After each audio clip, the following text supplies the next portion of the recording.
이 이슈의 클라이막스일 가능성은 분명히 있어요. 근데 이제 이게 서로 협의에 의해 가지고 예를 들어서 미국이 원하는 걸 조금 더 받고 그러면서 관세율을 낮춰준다든지 이럴 경우에는 조금은 그래도 긍정적으로 갈 수 있는 부분이 있는데 네. 반대로 이제 누군가가 이제 총대를 메고 이제 한번 싸움이 붙는다 그러면 또 다른 변수가 될 수는 있겠죠. 예를 들어 뭐 유럽이나 중국 같은 데서. 네, 지금 어차피 준비하고 있다고 하니까.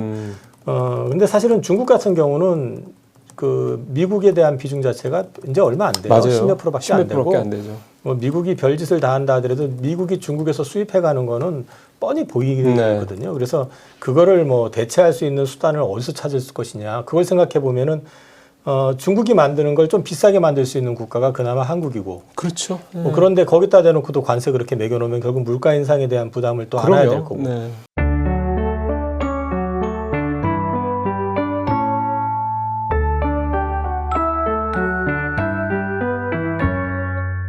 네, 투자후 시청자 여러분 안녕하십니까. 매달 월 초에 IM증권 이용훈 이사님 모시고 시장 상황에 대한 전반적인 분석과 동시에 이제 투자 전략을 어떻게 짜면 좋을지, 그다음에 향후 전망까지 두루 말씀을 들어보는 시간 갖고 있습니다.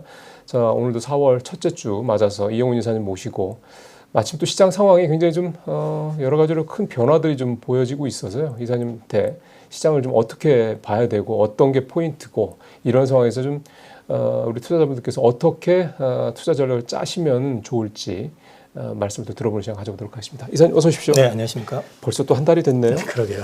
딱 오늘 이사님 오시는 날 이제 저희가 녹화 기준으로 4월 3일입니다. 오늘 새벽에 트럼프 대통령 상호관세 이게 지금 우리 시장에 굉장히 큰 이제 리스크 중에 하나였는데 요즘에 또 불확실성 변수죠. 이게 사실 어떻든 결과적으로는 불확실성 자체는 해소가 됐습니다. 결과물이 나왔기 때문인데 그래서 이게 국내외 시장에 미칠 영향들을 먼저 좀 살펴보고 2부에 가서는 어떤 투자 전략을 가지면 좋을지에 대한 말씀을 이렇게 차례로 좀 들어보도록 하겠습니다. 이제 우리 시청자분들께서도 이제 기본적으로 상호관세가 뭐 예를 들어 우리나라 25%, 뭐 유럽연합 20%, 일본 뭐 24% 등등 이거에 대한 그 기본적인 수치들은 다 이제 보셨기 때문에 중요한 게 이제 오늘 발표된 상호관세에서 우리가 뭐를 캐치를 해야 되는지 이 부분에 대한 이사님의 좀 인사이트를 좀 들었으면 좋겠습니다. 어떤 것들이 좀 눈에 띄시던가요? 일단 트럼프 행정부에서 이번에 발표한 내용은 이게 내용을 봐도 사실은 뭐 그들이 얘기했던 것처럼 뭐 거창한 그런 내용은 없었고요. 좀 조잡해 보이기까지 하는 이제 그런 내용을 가지고 지금 관세를 부과했는데 그 기준은 명확합니다. 근데 이제 사실 그 부분을 갖다 얼마만큼 받아주느냐에 대한 문제는 각국마다 반응이 다르겠지만 트럼프 행정부의 입장은 명확한 것 같습니다. 일단 싸게 만들 수 있는 국가 그런 쪽에 아무래도 이제 물건을 많이 만들어 가지고 미국으로 많이 보냈을 거 아니에요. 아무래도 이제 소위 말해 가지고 원가 절감 목적으로 해 가지고 중국이라든지 인도라든지 베트남이라든지 이런 쪽으로 공장들이 많이 들어가 있고 네. 그쪽에서 또 다량의 물건이 이제 저가로 이제 많이 들어갔었기 때문에 그쪽이 적자가 제일 심하게 나오니까 네. 그쪽을 겨냥한 측면이 있고 이런 부분들이 이제 결국 어떤 걸 요구를 하게 되느냐면은 결국에는 우리가 이렇게 해서 너희들 때문에 손해를 보고 있기 때문에 그쪽에서 니네가 싼 인건비 가지고 제조해가지고 만드는 거 더 이상 못하게 하겠다. 한마디로 말해서 무역수지 적자를 줄이겠다라는 얘기인 거고요. 그렇죠. 그렇게 될 경우에는 이제 인건비라든지 어떤 여러 가지 비용 때문에 이제 소위 말해서 개도국적으로 옮겨놨던 우리나라 같은 경우는 특히 뭐 삼성이라든지 이런 쪽이 많이 그렇죠. 이제 옮겨놨는데 이런 쪽이 실제 효과를 보지 못하게 되는 상황이 이제 발생이 되는 거죠. 그렇게 될 경우에는 그러면 그 대안이 뭐냐 그러면 니들이 그거 어차피 미국에서 만드나 거기서 만드나 별 차이 없게 만들어 버리겠다라는 거기 때문에 현실적으로 들어와서 만드는 게 편할 거다라는 이제 뉘앙스를 일단 보여준 거기 때문에 궁극적으로는 리쇼어링 이거를 이제 강조를 역으로 좀 한 거다라고 볼 수 있는 거고요. 그러네요. 네. 또 한 가지는 이게 이제 기준이라는 게 무슨 상대국 상호관세 얘기를 하면서 우리나라가 예를 들어서 이제 관세를 얼마 매기고 있기 때문에 거기에 상응해가지고 조치한다고 그러면서 사실 없는 내용들 많이 갖다 붙였잖아요. 환율도 갖다 붙이고 또 거기에다가 맞습니다. 뭐 비관세 장벽이라고 그래가지고 우리나라가 무슨 뭐 자동차를 팔아먹는 데 있어가지고 조금 어렵게 만들었다든지 아니면 뭐 유구 같은 경우도 뭐 30개월 넘어가는 거 수입을 안 해준다든지 별별 이런 이제 트집을 잡았었기 때문에 뭐 그런 얘기들 가지고 막 이제 끼워 맞추듯이 했는데 결론적으로 말씀을 드리면 미국과의 무역 거래에 있어 가지고 미국이 본 무역 수지 적자 그 상대국에 대해서 본 적자를 가지고 총 수입액으로 나눈 겁니다. 그렇게 되면은 이제 얼추 우리나라 같은 경우가 이제 한 50% 정도, 50 정도가 나오는데 네. 예, 이거를 갖다가 이제 자기네들 때 딴에는 좀 깎아줬다는 뉘앙스로 해가지고 25%로 줄이고 반 깎아줬다 이제, 이거군요. 대부분 이제 그런 적용을 했던 거예요. 그래서 실제 적용 세율을 보면은 제가 이제 표를 하나 갖고 왔는데 보시면은 이제 중국 같은 경우가 67 나왔는데 34 나오잖아요. 지금 그 다음에 유럽연합 같은 경우가 39 나오는데 20 나오고 이게 베트남이 90 나오는데 46 나오고 한국이 지금 거의 50 나오는데 25 나오고 이게 네. 전부 결국에는 무역수지 적자란 거 그 비율을 가지고 안분을 해가지고 절반을 깎아가지고 자기 나름대로 이게 상호가치다라고 좀 내놓은 건데 내용 자체가 사실 자기네들이 말했던 거하고는 앞뒤가 안 맞는 그러는 얘기죠. 거죠. 그러다 보니까 지금 오늘 반응을 보면 중국은 즉각 대응하겠다라고 네. 이제 발표를 했고 유럽연합도 역시 상응하는 조치를 발표하겠다 이제 이렇게 얘기를 하고 있고 네. 지금 이제 각국마다 또 보면은 뭐 호주라든지 뉴질랜드라든지 이런 쪽은 뭐 이건 친구의 모습이 아니야. 그 정도 그렇죠. 앞서 반응 안 할게. 네. 뭐 이 정도 거기는 적게 나왔으니까 이제 이런 식으로 이제 반응이 조금 다른데 요거는 뭐 향후에 지켜봐야 될 문제이기는 하지만 이대로 될지 이 부분에 있어 가지고는 좀 고민을 해봐야 될 거고 이것이 어찌됐든 간에 제시했던 클라이맥스고 베센트 장관은 그러면서 동시에 얘기했던 건 뭐냐면 덤비지 마. 덤비면 우리 트럼프 무서운 사람이야. 더 올릴 수도 있다라는 얘기잖아요. 보고 그렇죠. 그러면. 이제 한마디로 얘기해서 자기 먼저 주먹으로 선빵이라는 표현이 이상하죠. 때려놓고 나서 여기까지만 해. 더 나가면 가만 안 있을 거야. 라는 식으로 얘기하는 거는 이게 이제 각계적으로 붙었을 때는 미국한테 대적을 할 국가가 거의 없지만 없죠. 이게 갑자기 여기저기서 결합이 돼가지고 동시다발적으로 터졌을 경우엔 미국도 감당하기가 쉽지가 않거든요. 그래서 이제 베센트 장관의 발언은 사실 이제 그거를 좀 미리 선제적으로 누구 하나가 먼저 총대를 메고 나서가지고 이거 잘못됐다 그러면서 보복하겠다 이렇게 했었을 때는 그쪽을 더 세게 때리겠다라는 경고를 줌으로써 나머지가 못 움직이게 하려고 하는 그런 조치라고 볼 수 있을 것 같습니다. 그래서 결론적으로 말씀을 드리면 이번 조치는 미국으로의 공장을 더 많이 가지고 들어와서 미국에서 팔려면은 그렇게 하는 게 좋을 것 같아라고 압박을 하는 정책이고 동시에 앞서 말씀드렸던 적자폭의 2분의 1 수준이기 때문에 비율로 네. 봤을 때 그걸 한꺼번에 때렸을 경우에는 트럼프도 바보가 아닌 이상에는 인플레라든지 그럼요. 경기 침체라든지 또는 이제 과거의 스무트 홀리법 때문에 그거 대공황을 불러일으켰었던 그런 사례가 있었기 때문에 사례가 있으니까. 이제 그렇게까지는 못하고 일단은 반 정도로 시작한 거 아닌가 싶습니다. 좀 전에 이제 그 말씀을 하셨단 말이에요. 베스트 장관 언급을 이제 말씀을 하시면서 그러니까 이를테면 유럽연합이 유럽연합 혼자의 힘으로 뭐 중국은 중국 혼자의 힘으로 이렇게 할 경우에는 사실은 쉽지 않은 건데 만약에 유럽, 중국 예를 들어서 또 동남아 뭐 심지어는 뭐 한국, 일본도 뭐 될 거고 이런 나라들이 덩어리로 뭉쳐서 대응을 한다고 그러면 이번에 상호관세 효과가 상대적으로 훨씬 반감될 수밖에 없다. 이걸 미국도 알기 때문에 그거에 대해서 이제 이렇게 소위 말해서 묶어서 이렇게 대응하지 않도록 경고음을 좀 날렸다 이런 말씀하셨는데 유럽 같은 경우 지금 얘기는 기사만 나온 거 보면 특히 이제 유럽이 만약 보복 관세를 한다고 그러면 와인이라든가 이런 위스키 같은 거에 뭐 200%까지 관세를 보겠다 이런 얘기를 나오는 거 보면 이게 미국도 상당히 그 맞대응에 대한 부분은 부담스러워 한다라는 거를 좀 읽을 수는 있는 거네요. 일단 뭐 그거야 지금 사실 미국 같은 경우는 이게 누가 이제 고양이 목에 방울을 다느냐의 문제인데 실제로 좀 어떤 강력한 연합체가 형성이 될 경우에는 오히려 이럴 경우에 극단적으로 말씀을 좀 드리면 미국이 오히려 크게 다칠 가능성이 높죠. 거꾸로요. 네. 예. 이게 사실 미국이 지금 말만 지금 초강대국일 뿐이지 무기에 있어서 초강대국일 뿐이지 사실은 경제적으로 보면은 갖춰져 있는 게 거의 없거든요. 자기네 빅세븐도 다 그 해외에 지금 공장 가지고 있는 거고 자기네들이 실제로 지금 뭐 할 수 있는 부분이 거의 제한되어 있는 상황이기 때문에 결국 할 수 있는 거는 달러 가지고 그 돈 찍어가지고 그거 가지고 장사하는 거, 그 물건 사고 하는 거 외에는 그렇죠. 특별한 게 없는 상황이잖아요. 네. 그렇기 때문에 사실은 더 조심스러워하는 것 같아요. 근데 이제 적어도 조심스러워하는 모습을 보이지 않기 위해 가지고 큰 소리는 크게 쳤지만 그 뒤에 여운을 남긴 거는 혹시라도 이제 한중일 3국이 연합해 가지고 대응하겠다라는 기사도 한번 났었고, 맞아요. 그 다음에 유럽연합 차원에서도 지금 여전히 감정이 좋지 않은 상황인데 또 중국하고 유럽이 요즘 또 많이 가까워지고 있는 그러니까요. 상황이니까 이거 대응해야 되는 거 아니야라는 이제 공감대가 형성이 됐을 경우는 자기들도 피곤해질 수가 있으니까 그거를 좀 염두에 두고 한 발언이 아닌가 싶고요.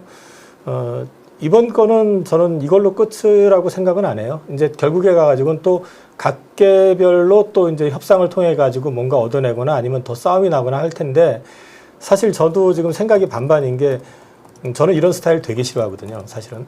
할 거면 하고 말 거면 말지. 예. 압박에 의해 가지고 네. 강요되는 거를 워낙에 제가 되게 싫어하는 스타일이라 가지고 이걸 그냥 앉아서 당하는 게 맞아? 라는 생각은 솔직히 하고 있고요. 근데 이제 그걸 대응하기 위해서 우리나라 자체 힘으로는 사실 불가능하기 때문에 네.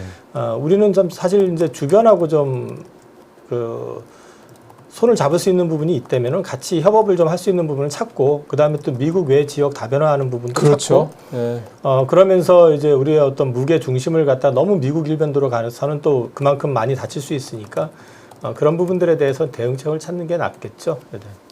중국이 여전히 뭐 물론 뭐 왕이 외교부 장관이 뭐 강력하게 이제 우리도 대응하겠다 얘기는 했는데 중국이라는 나라가 갖고 있는 특성상 뭐 말과 그 뒤에 치밀하게 뭔가를 준비하는 게 좀 다른 나라다 보니 혹시 중국이 이번 기회에 뭐 유럽이라든가 또는 지금 한중일도 사실은 이제 불과 얼마 전에 이제 나왔던 얘기거든요. 그러다 보면은 이게 실제적으로 현실화가 될 가능성이 있을까요?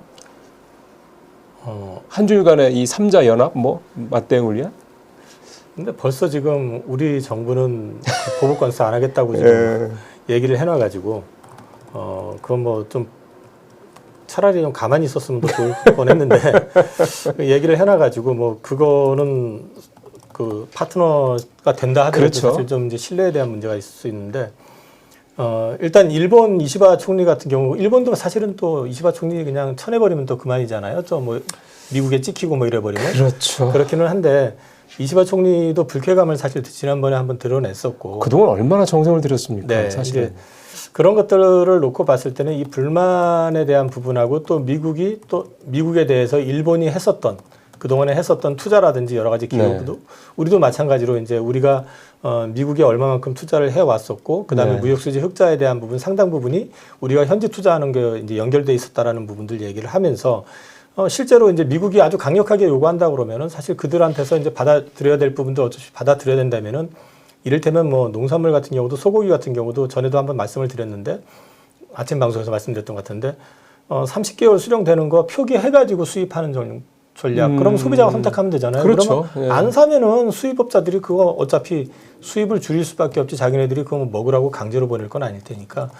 이제 그런 식으로 좀 전략을 좀 세워가지고 거기에 대응하는 전략을 좀 나가면서 우리도 우리 입장을 명확하게 전달을 해가지고 우리가 지금 FTA 체결해가지고 사실상 거의 세금을 받지 않고 관세를 받지 않고 지금 교육을 해왔었고 네. 실제로 열어놓고 보면은 자기네들 제품이 제대로 된 게 뭐가 있습니까 솔직히. 별로 사올 게 없죠 미국산 제품. 우리가 굳이. 아이폰 얼마나 쓰고 있는데 그 아이폰 전부 미국에서 만드는 거 아니잖아요. 그렇죠. 전부 미국 기업이 지금 만드는 저쪽에서 만드는 거 우리가 수입해서 쓰는 거잖아요. 사실은 그걸 단순히 미국하고 한국하고의 무역 수지를 가지고 얘기를 한다는 건 사실 말이 안 되는 건데 네. 아무튼 그런 부분들을 통해서 대응을 해 나가야 되겠죠. 근데 네. 뭐 현실화 여부를 제가 예단할 수 있는 부분은 아닌데 최소한 어떤 그런 움직임이 있다 그러면은 우리가 아주 적극적이진 않더라도 좀 따라가는 모습은 좀 보여줘야 되지 않을까 싶습니다. 참 그런 것도 사실은 지금 우리 정부의 현재 상황에서는 참 기대하기가 쉽지 않다는 게 좀 아쉬울 뿐입니다. 시장 얘기로 좀 본격적으로 들어보겠습니다. 애프터마켓에서 미국의 주요 지수들 뭐 3% 4% 이렇게 급락을 하고 있어서 내일 이제 본장이 열렸을 때 오늘 밤에 본장이 열렸을 때 이제 이게 정말로 현실적으로 2, 3% 이상 이렇게 또 급락하는 모습이 나타날 것이다. 그렇게 나타난다고 그러면 이미 기존에도 예를 들어 나스닥 같은 경우는 이제 10%가 넘어간 상황이기 때문에 기술적 조정 국면으로 들어가 있는 상황이거든요. 그러면 이제 이번 상호관세 부과를 계기로 해서 이른바 본격 조정? 그게 들어가는 시발점이 될 것이냐 이 부분에 대해서 궁금해하시는 분들이 많은 것 같습니다. 어떻게 보세요, 미국 시장은? 이 부분은 저도 사실 예단하기 쉽지는 않은데요. 지금 이게 이 파장이 어디까지 갈지는 지금 이제 시작이기 때문에 그렇죠. 그걸 가지고 전망한다는 건 쉽지는 않지만 저는 일단 이번 주가 클라이맥스일 가능성이 높다라고 저는 봅니다. 일단은요. 그리고 제가 아까 날짜를 잠깐 체크를 했었던 거는 뭐냐면은 일단 트럼프 행정부에서 오늘 발표를 했잖아요. 네. 발표를 하고 이번 주 분위기를 볼 것이고 그 다음에 이제 각 정부별로 네. 따로 협상을 하자라고 이제 여기저기서 이제 컨택이 올 거고요, 당연히. 네. 그렇게 될 경우에는 이제 거기에 맞춰 가지고 상호 간에 또 협의가 있을 거고. 그렇죠. 거기에 따라 가지고 이제 관세율 조정이라든지 이런 것들이 또 나올 가능성이 있기 때문에 일단은 오늘 같은 경우 이제 크게 일단 휘둘러 놓고 난 다음에 시장 반응 보면서 다음 주부터 그 부분과 관련돼 가지고 조금 보완책이라든지 아니면 보완하는 어떤 내용들이 하나둘씩 흘러나올 가능성이 있다고 보고 있기 때문에 저는 빠진다. 지금 보니까 시간에서 한 3.5% 내외 빠지는 것 같더라고요. 나스닥 선물이. 네. 그리고 지금 유럽 증시가 한 1.7% 내외 정도 빠지는 것 같고요. 그러니까 영향은 받는 건 당연한 것 같고요. 그러면, 네네. 근데 이제 이번 주 오늘하고 이제 내일이 되겠죠. 어쨌든 미국 같은 경우도 이제 우리보다 반나절이 늦으니까 그렇게 그때까지는 좀 영향을 줄지 모르겠지만은 다음 주부터는 그 부분과 관련해서 주말 기점이나 주 초반부터는 조금 이제 해소책과 관련돼 있는 협의 이런 것들이 좀 나오지 않을까 싶습니다. 그러면 그 말씀은 어찌 보면 이게 지금이 일종의 이제 딱 어떻게 보면 바닥 뭐 그렇게도 좀 볼 수 있다라고 해석을 해도 되나요? 이 이슈의 클라이막스일 가능성은 분명히 있어요. 근데 이제 이게 서로 협의에 의해 가지고 예를 들어서 미국이 원하는 걸 조금 더 받고 그러면서 관세율을 낮춰준다든지 이럴 경우에는 조금은 그래도 긍정적으로 갈 수 있는 부분이 있는데 네. 반대로 이제 누군가가 이제 총대를 메고 이제 한번 싸움이 붙는다 그러면 또 다른 변수가 될 수는 있겠죠. 예를 들어 뭐 유럽이나 중국 같은 데서. 네, 지금 어차피 준비하고 있다고 하니까.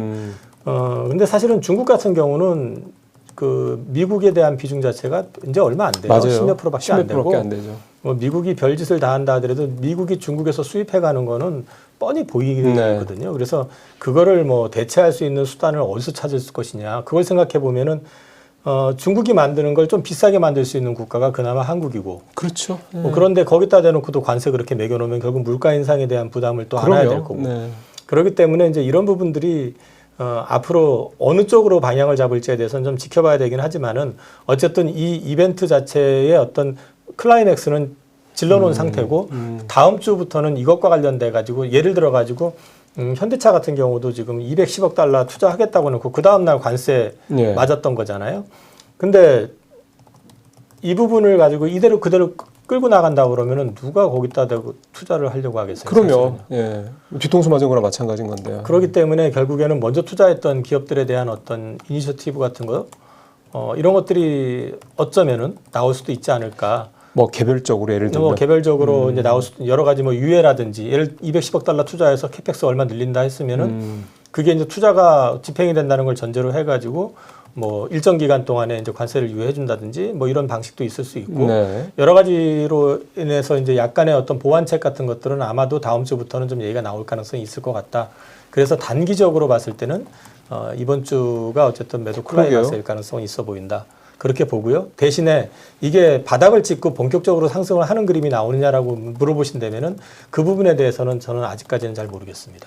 그래서 일단은 단기 저점일 가능성은 있지만 이번 주 지나가지고 다음 주부터는 어느 정도 회복의 그림은 모색할 수 글쎄. 있겠지만 이거를 아주 이제 바닥 찍었고 이제부터 돌아선다라고 단정하기에는 조금 뭔가 좀 깨름칙한 부분은 좀 남아있다. 아마 이사님이 그 깨름칙하다고 생각하시는 부분이 그리고 좀 전에 전제로 까신 게 단기적으로 어떤 매도의 클라이막스 될 수 있다고 말씀하신 것도 결국 그 부분일 것 같은데 이 관세 얘기가 나오면서 좀 월가에서 계속 나오는 얘기는 결국은 뭐 좀 전에도 말씀하셨던 내용이죠. 결국 미국 인플레를 자극을 할 수밖에 없는 상황이고 이렇게 되면 미국이 결국은 인플레 그러니까 물가는 오르고 성장률은 지금 떨어지는 소위 말하는 이제 스태그플레이션에 들어갈 가능성이 크다라는 소위 말하는 이제 경기 침체에 대한 우려가 사실 최근에 미국 시장이 계속해서 가장 큰 어떻게 보면 압박 요인이 그거였단 말이죠. 그러면 이 부분이 상호관세 부과가 결정이 됐기 때문에 말씀하신 대로 개별적인 뭐 그런 뭐 수정이 있을 수는 있다는 치더라도 결국은 미국의 물가는 오를 수밖에 없는 게 아니라는 그동안 지난 몇 달 동안 계속해서 했던 얘기가 이제 현실화되는 게 아니냐는 생각도 좀 드는데요. 이 부분은 이사님 생각은 좀 어느 쪽이세요? 지금 상황에서 관세가 이렇게 부과가 됐을 경우에 이걸 이대로 받아들여 가지고 가게 된다면 만약에 네. 미국이 무역 수지 적자를 줄일 수 있을지 모르겠지만은 줄일 수 있을지에 대해서 사실 좀 의문이긴 한데 근데 이제 결국 가가지고 이제 그 손해는 고스란히 소비자들이 받아야 미국 될 소비자들이 거고, 받는 거니까. 그다음에 그렇게 되면 경기 침체는 더 앞당겨질 가능성이 상당히 높다라는 거죠. 관련해 가지고 저 닉 티밀하우스가 UBS에서 이제 얘기했던 걸 갖다가 지금 올린 게 있는데, 저 양반은 여기 보시면, 누구예요? 이 사람은 이제 그 항상 연준 FOMC 전후해가지고 그 글을 올렸던 분입니다. 월스트리트 기자구나. 네네. 네네. 그래서 이제 연준의 나팔수라고 얘기도 하고 하는 네. 사람인데, 이 사람 얘기는 그냥 심플하게 얘기하면은 이것 때문에 인플레가 5%까지 올라갈 수 있다. 아, 그래서 이제 이게 지금 현재는 2.5% 내외인데 지금 저 PC 기준으로 봤을 때 예. 이게 이제 5%까지 올라갈 수 있다라고 지금 얘기를 하고 있거든요. 그럴 경우에는 물가가 급등을 하고 경기가 침체가 온다라는 건 전형적인 스태그플레이션의 그렇죠. 리스크가 나오는 예. 거잖아요. 그러면 그 시점에서 바로 그러면은 금리 인하가 가능하겠느냐?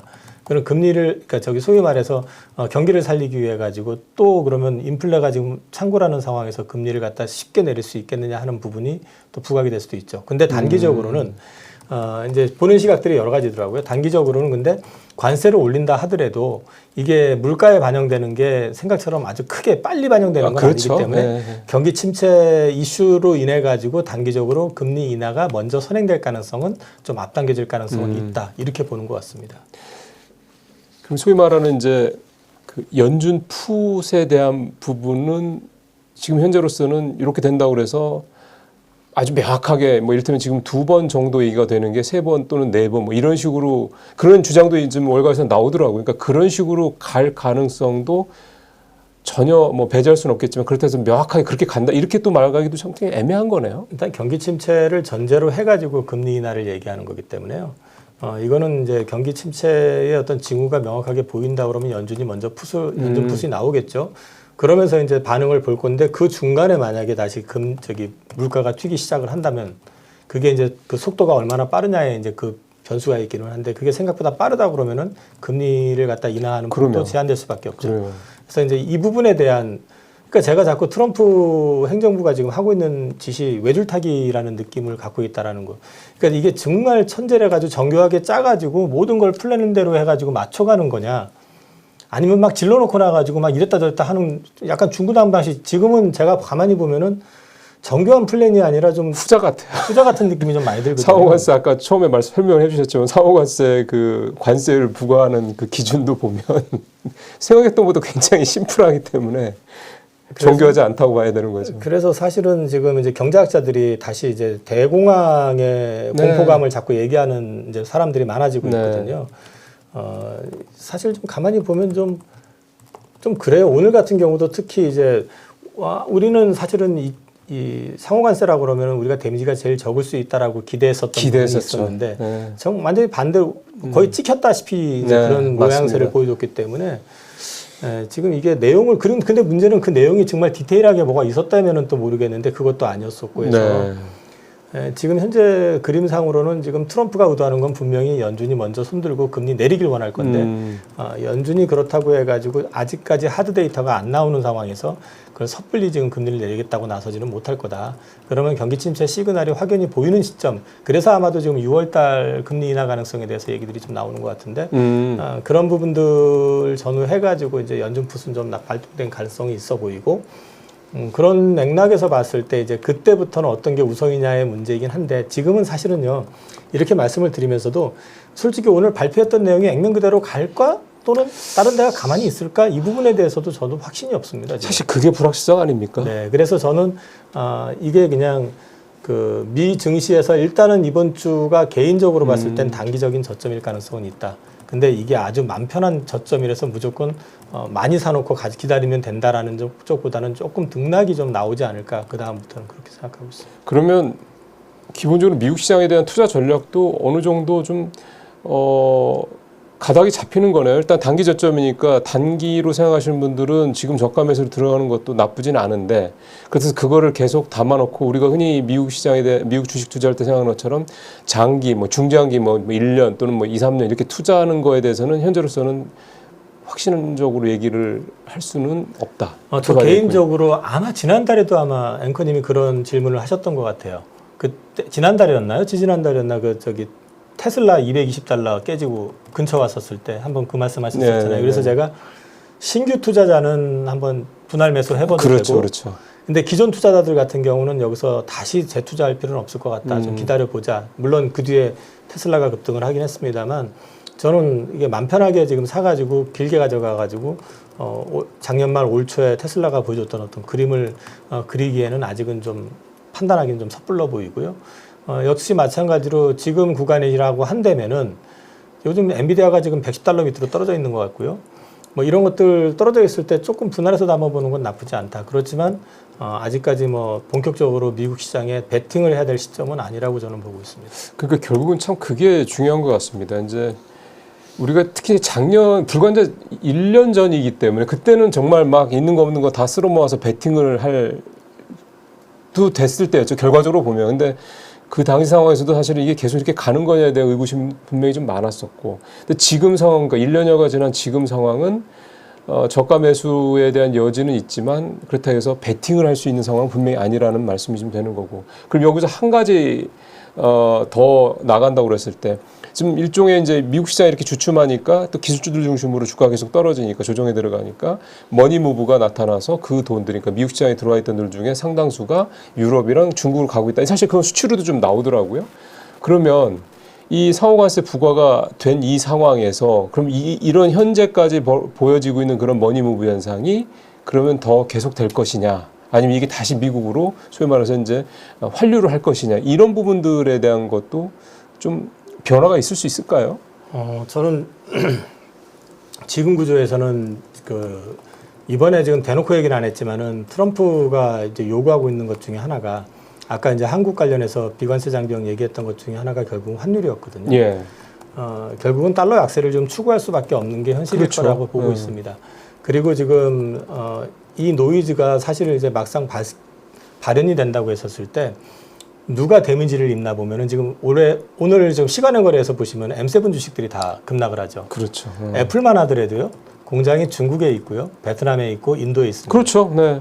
타깃이 되는 국가에 지금 있는 상황이기 때문에 만약에 그대로 이제 관세가 부과가 돼가지고 한다 그러면 애플의 영업이익도 상당 부분이 훼손이 될 수가 있어요. 그 얘기는 뒤집어 놓고 말씀을 드리면은 미국 주식 쪽의 어떤 밸류상의 메리트가 아주 커지지는 않을 수도 있다.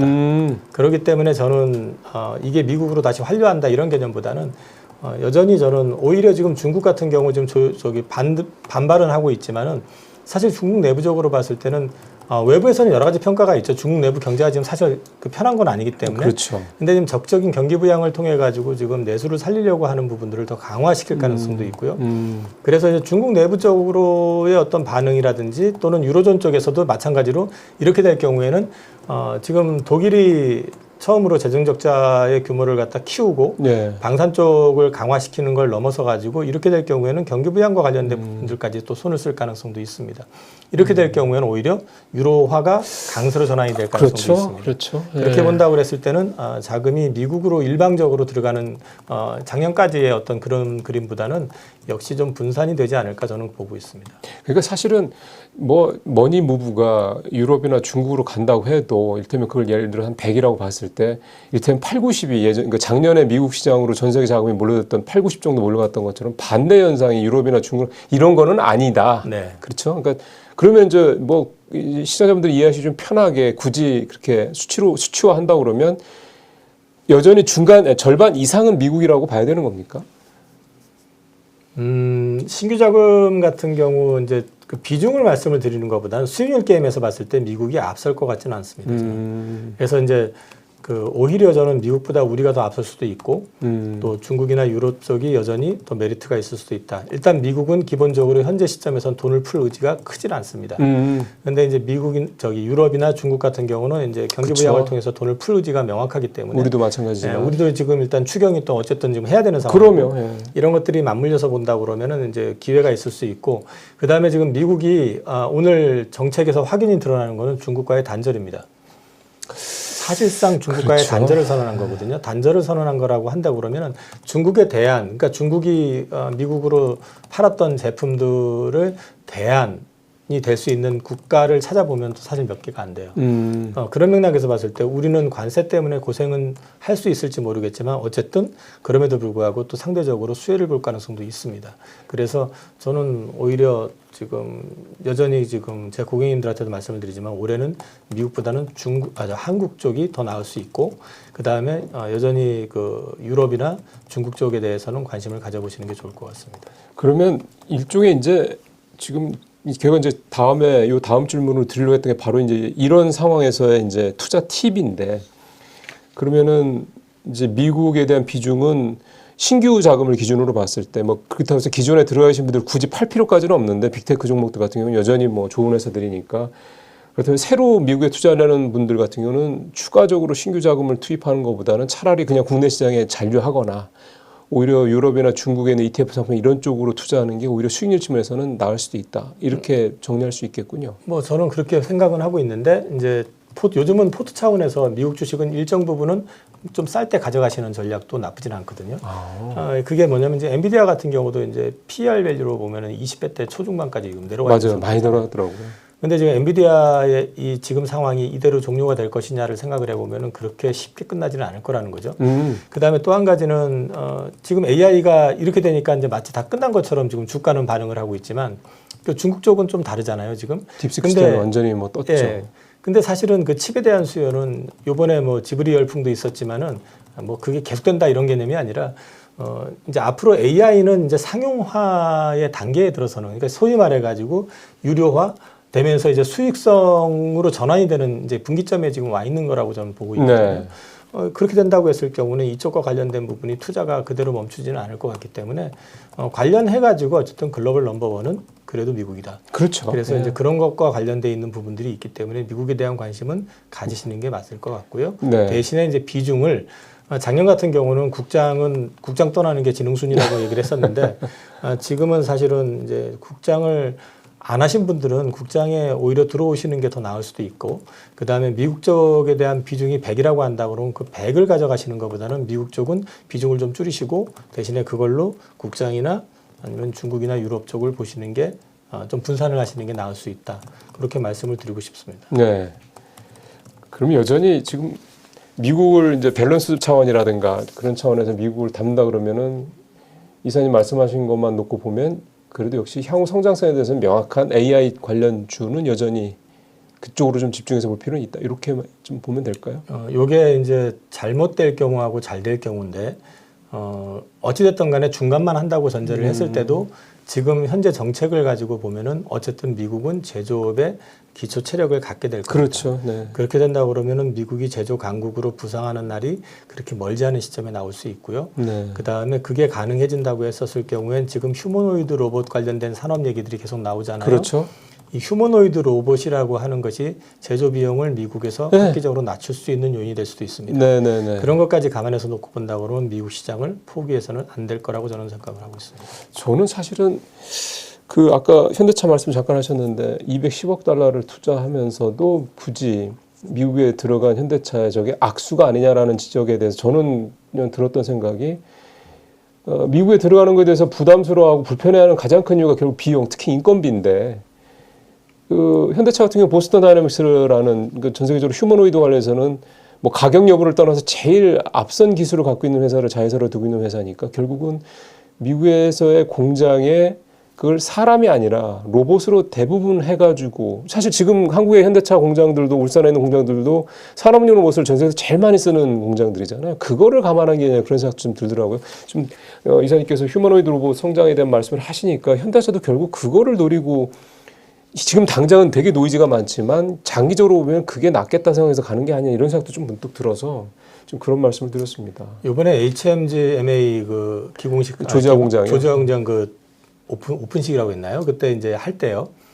그 동영상들 여기 그 채널에서 올렸던 데 보니까 보시면은 거의 다 로봇이 다 이동을 하면서 검수하고 이미 거기가 하고 있는 걸 보여주고 있거든요. 사람은 그렇게 많지는 않아요.